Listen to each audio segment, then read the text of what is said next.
Nos perguntado aqui se a Páscoa ela tem relevância para o Novo Testamento. Nós fizemos um vídeo já explicando um pouco da celebração da Páscoa e nesse vídeo basicamente a gente falou que a Páscoa ela representa a libertação do povo de Deus, do povo de Israel, da escravidão do Egito.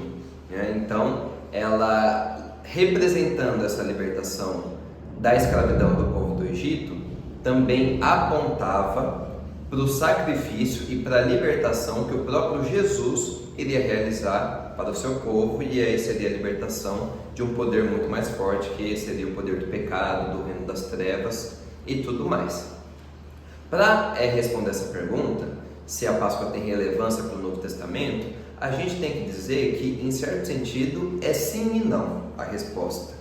Não, porque quando a Bíblia vai falar sobre a celebração da Páscoa, ela vai dizer que o povo de Deus do Novo Testamento, ele não precisa celebrar a festa da Páscoa tal como ela era celebrada pelo povo do Antigo Testamento.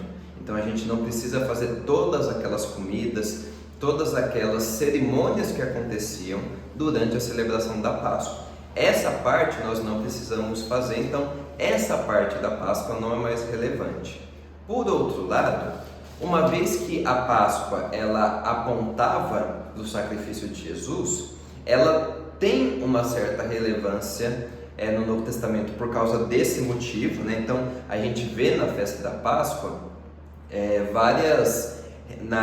no evento da Páscoa, né? Na primeira Páscoa que é celebrada no Egito, vários elementos que, por assim dizer, eram sombras do que Jesus iria fazer. Então, o sangue nas portas que impedia o anjo da morte de matar o primogênito, né? Jesus Cristo como o próprio primogênito que morre para que a gente não precisa morrer. Jesus Cristo como o cordeiro que é sacrificado para que nós pudéssemos ser libertos. Então, aquela cerimônia do Antigo Testamento, ela já era uma sombra que apontava para Jesus, que mostrava Jesus e que guiava o povo até esse sacrifício perfeito, que foi o sacrifício que Jesus realizou. Então ela tem relevância nesse sentido, e ela tem relevância num outro sentido, porque Jesus vai, por assim dizer, atualizar a festa da Páscoa. Isso está lá em Lucas 22. Eu vou ler para vocês Lucas 22 a partir do versículo 7. Finalmente chegou o dia dos pães sem fermento, no qual devia ser sacrificado o cordeiro pascal. Então, chega o dia da celebração da Páscoa e Jesus está passando por esse dia. No versículo 15 de Lucas 22, vai falar, Jesus vai dizer: E disse-lhes: Desejei ansiosamente comer esta Páscoa com vocês antes de sofrer.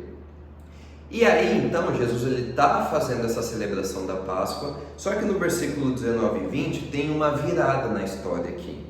Tomando o pão, deu graças, partiu e deu aos discípulos, dizendo: Isto é o meu corpo dado em favor de vocês. Façam isto em memória de mim.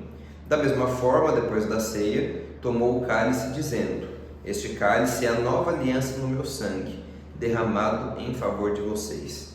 Ou seja, enquanto Jesus estava celebrando a Páscoa com seus discípulos, antes dele sofrer a sua morte, ele vai instituir uma nova celebração, que é a ceia do Senhor, ou a Santa Ceia, como ela também é chamada. Então a Páscoa também tem essa importância, porque Jesus, por assim dizer, atualiza a celebração. Ele muda a celebração da Páscoa para a celebração da ceia do Senhor, que também vai representar de forma ainda mais clara que a Páscoa o sacrifício de Jesus por amor a nós.